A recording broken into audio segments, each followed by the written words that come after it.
जी हाँ मित्रों, 15 अगस्त सम्मुख है और देशभक्ति की भावनाएं, कविताएं सब आगे आ रही हैं। तो मेरी एक कविता प्रस्तुत है। लेते शपथ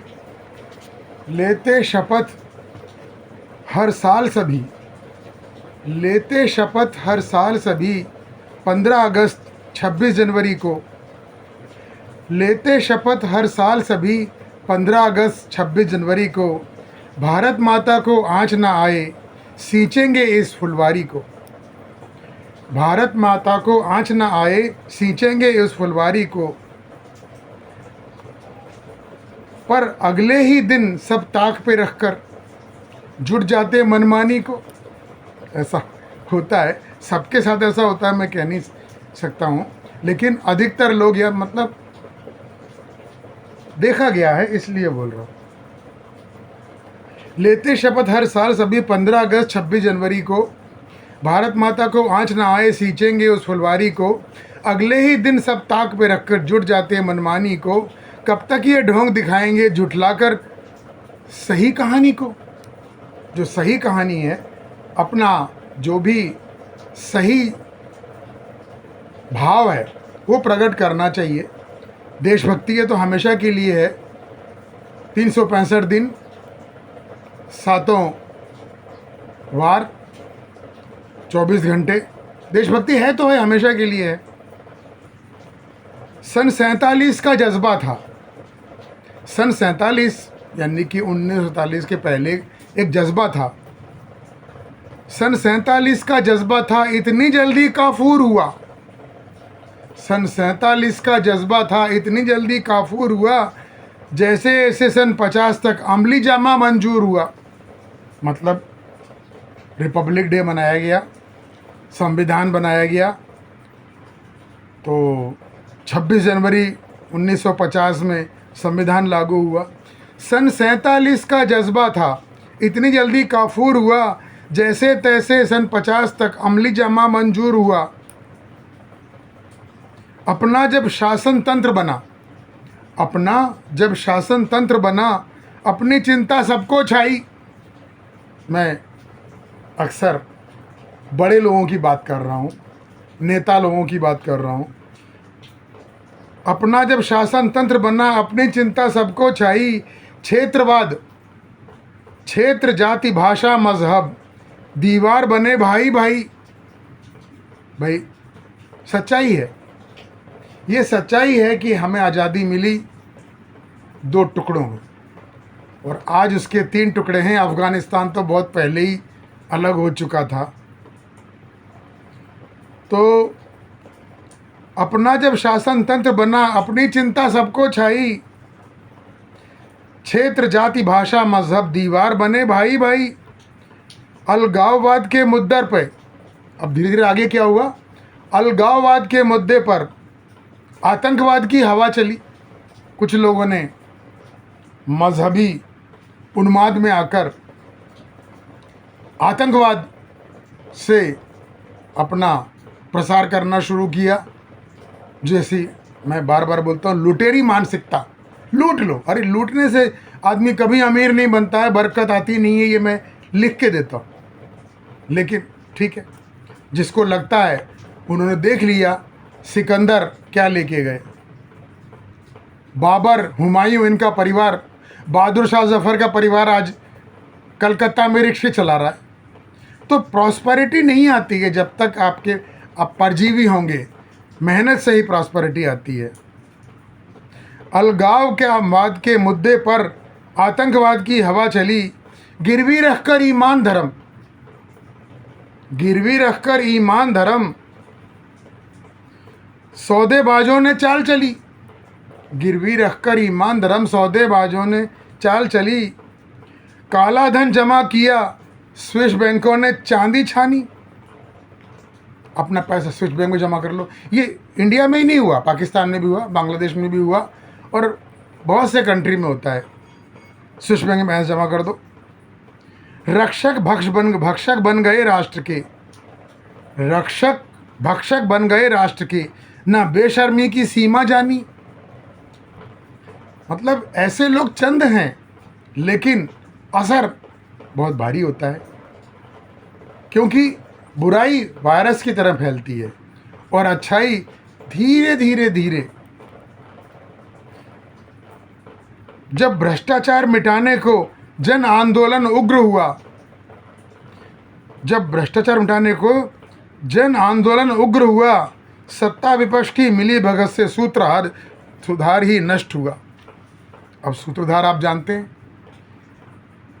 इंडिया अगेंस्ट करप्शन किसने शुरू किया था, आज जेल में है, और करप्शन के ही चार्ज पर। और चार्ज ही नहीं है, सबूत भी हैं। तो रक्षक भक्षक बन गए राष्ट्र के, बेशर्मी की सीमा जानी। भ्रष्टाचार मिटाने को जन आंदोलन उग्र हुआ, भ्रष्टाचार मिटाने को जब जन आंदोलन उग्र हुआ, सत्ता विपक्ष की मिली भगत से सूत्रधार ही नष्ट हुआ। बदनाम किए सच्चे इंसान, बदनाम किए सच्चे इंसान, जो वाकई में सच्चे थे वो इंसान को बदनाम किया। बदनाम किए सच्चे इंसान, कहते मेरा भारत महान। अरे सच्चे इंसान को बदनाम करो और कहते हैं मेरा भारत महान। भ्रष्ट कुभ्रष्ट, भ्रष्ट कुभ्रष्ट क्लीन चिट पाते, सत्ता की खानदानी दुकान, सत्ता की खानदानी दुकान। और अभी तो खुलासे ये हो रहे हैं कि सोरोस से मिलकर विश्व में इंस्टेबिलिटी लाने का प्रयास किया जा रहा है। सारे वीडियो आ चुके हैं। आज के दिन सोशल मीडिया के टाइम में सैयद सलाहुद्दीन ने तो कच्चा चिट्ठा खोल दिया उनका। भ्रष्ट कुभ्रष्ट क्लीन चिट पाते, सत्ता की खानदानी दुकान। महंगाई को कहे तरक्की, महंगाई को कहे तरक्की, महंगाई को करे तरक्की, ऐसा बागडोर के मुखिया जो, महंगाई को करे तरक्की, बागडोर के मुखिया जो सत्ता के मद में चूर रहे, कौन सुनेगा दुखिया को, कौन सुनेगा दुखिया को। सत्ता के मद में चूर रहे, कौन कहेगा दुखिया को। बेच रहे जो लोकतंत्र पर स्वार्थ तंत्र हावी जिन पर, बेच रहे जो लोकतंत्र पर स्वार्थ तंत्र हावी जिन पर, आशा उन्नति की व्यर्थ करें सत्ता लोलुप इन दुर्जन पर। बेच रहे जो लोकतंत्र पर स्वार्थ तंत्र हावी जिन पर, आशा उन्नति की व्यर्थ करें सत्ता लोलुप इन दुर्जन पर। हार नहीं फिर भी माने, आज बांग्लादेश में जो बात हुई तो भी लोगों ने हार नहीं मानी है। विश्व में सब तरफ बात उठ रही है कि न्याय होना चाहिए, और न्याय सबसे जरूरी है। नारी को न्याय मिले। अगर नारी को सम्मान देना हमने सीख लिया तो ये निश्चित है कि हम प्रॉस्पर करेंगे। यत्र नार्यस्तु पूज्यन्ते। लेकिन जो नारी का सम्मान नहीं करते, वहाँ पर आज भी परेशानी है। आज भी वहाँ बेच रहे जो लोकतंत्र पर स्वार्थ तंत्र हावी जिन पर, आशा उन्नति की व्यर्थ करें सत्ता लोलुप इन दुर्जन पर। हार नहीं फिर भी माने जनमानस अलख जगाना है। स्थिति कितनी भी गंभीर क्यों ना हो, लेकिन जनमानस अलख जगाना है। देश समाज जनगण सहित परिवर्तन खुद में लाना है, परिवर्तन खुद में लाना है। हार नहीं फिर भी माने, हार नहीं फिर भी माने जनमानस अलख जगाना है। देश समाज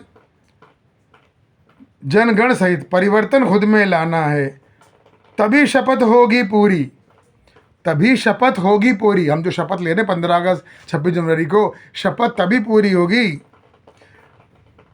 सार्थक तभी शपथ होगी। भारत माता की जय होगी। उन्नत समाज के साथ राष्ट्र गरिमा तभी उदय होगी। राष्ट्र गरिमा तभी उदय होगी, राष्ट्र गरिमा तभी उदय होगी। तो 15 अगस्त और 26 जनवरी के मौके पर ही देशभक्ति, सारे जहां से अच्छा जनगण मन, ये सब हमेशा ये रहना। इसलिए 7 दिन के लिए, 9 से लेकर 15 अगस्त तक 7 दिन के लिए ये पर्व मनाया गया इस बार, क्योंकि भावना अक्षुण्ण रहनी चाहिए। तो ये थी कविता, जो आशा है आपको पसंद आई होगी और पसंद आएगी, ये मेरा दावा भी है। हर देशभक्त को ये कविता पसंद आएगी और देशद्रोही को भी दाढ़ी में तिनका दिखेगा, देशद्रोही को भी मालूम पड़ जाएगा, उनकी पहचान होगी। जॉर्ज सोरोस जैसे लोग बेनकाब हो ही रहे हैं ना, सैयद सलाहुद्दीन जैसे लोग उन पर पर्दा उठा ही रहे हैं ना। भारत में जो 2.5 मोर्चा है, मतलब अब 3.5 हो गया है, अफ़गानिस्तान, पाकिस्तान, बांग्लादेश और आधा हमारे देश के भीतर। तो उन ताकतों से आगे बढ़कर हमें सच्चाई की अलग जगानी है, तभी हम कहेंगे, तभी हम कह पाएंगे मेरा भारत महान, मेरा भारत महान। बोलो जय भारत माता की जय, भारत माता की जय। ये कविता, ये देशभक्ति का उद्गार आपको पसंद आए तो निश्चित ही इस अलख को जनमानस तक पहुंचाइए, अपने मित्रों, अपने दुश्मनों, अपने रफ़ीक, रकीब, परिजन सब तक पहुंचाइए और देश के पुनर्निर्माण में योगदान दीजिए। मेरी इतनी ही आप लोगों से अपील है। बाकी आज के दिन किसी को नसीहत देने की ज़रूरत नहीं है, लोग सब समझते हैं और सच्चाई ऐसे उभर के ऊपर आती है जैसे कि तेल की बूंद पानी के ऊपर आ जाती है, सरफेस पे आ भी रही है। और आप देख लीजिएगा कि 2030 से लेकर 35 के बीच में हमारा देश विश्व गुरु बनेगा और दुनिया उसका लोहा मानेगी। ये भविष्यवाणी मेरी ही नहीं, सब लोगों की है। तो चैनल सब्सक्राइब कीजिए और कमेंट, लाइक, जो परंपरा है यूट्यूब की या सोशल मीडिया की, उसको कीजिए। ये मेरा आपसे करबद्ध विनिवेदन है, निवेदन है, निवेदन है और निवेदन है। जय श्री राम।